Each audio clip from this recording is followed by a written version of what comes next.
Mamilarbi tu se khangdriye thunadi tawrni habane release to adum mayam da hayake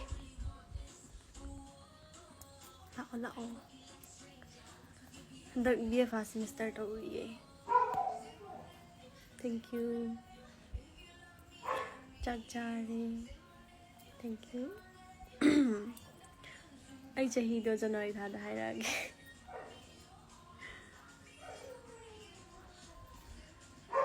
I Imphal daina ti Kaching dagine. Chakchari. Kaching dagine. I maiti dam tha oi bani na. Chesi Martin da karim na. I kono tawre. BFA semester kare.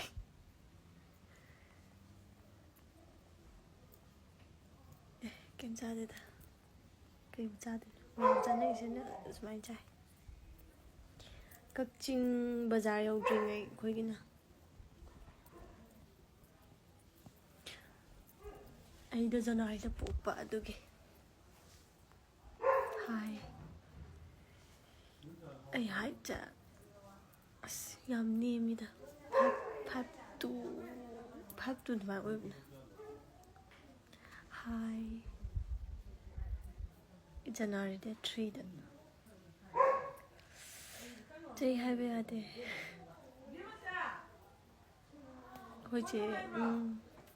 Hoje ngasi la yum da. January da 3 da.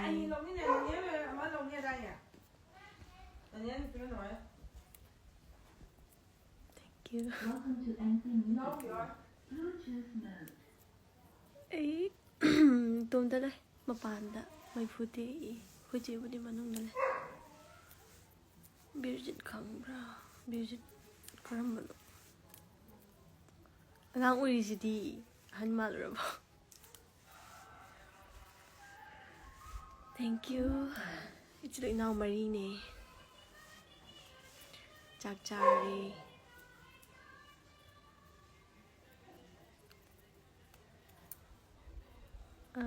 Advance happy birthday. Thank you. Their birthday 5 January. My food is ing bagi. Ay Monday da boy. Ay na ahum subi. Cham nungai po nungai. Advance happy birthday. Thank you. Ay na ahum subi. Khoi gi nupi ngakta ne nupa yaudi.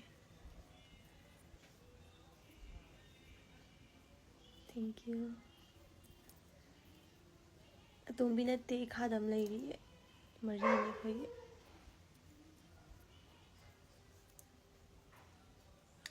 2005 da boy. College ti Kaching da tawre KMC Manipur college da. Thar o ingine semester kya o kaino first semester ne.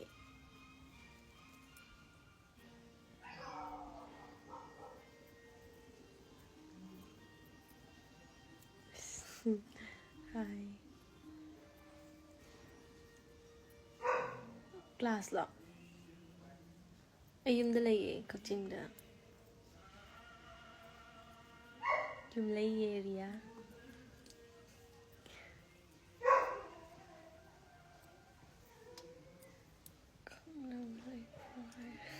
Late.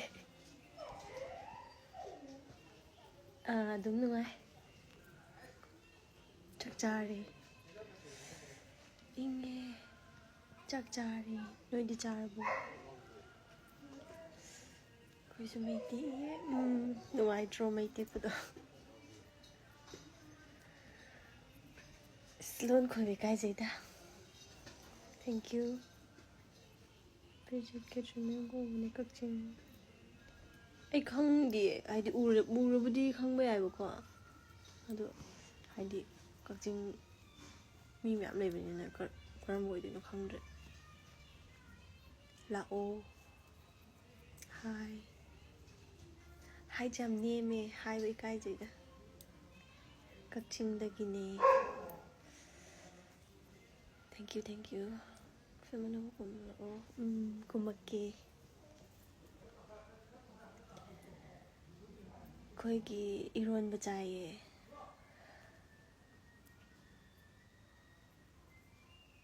ꯏꯀꯥꯏꯒꯅꯣ high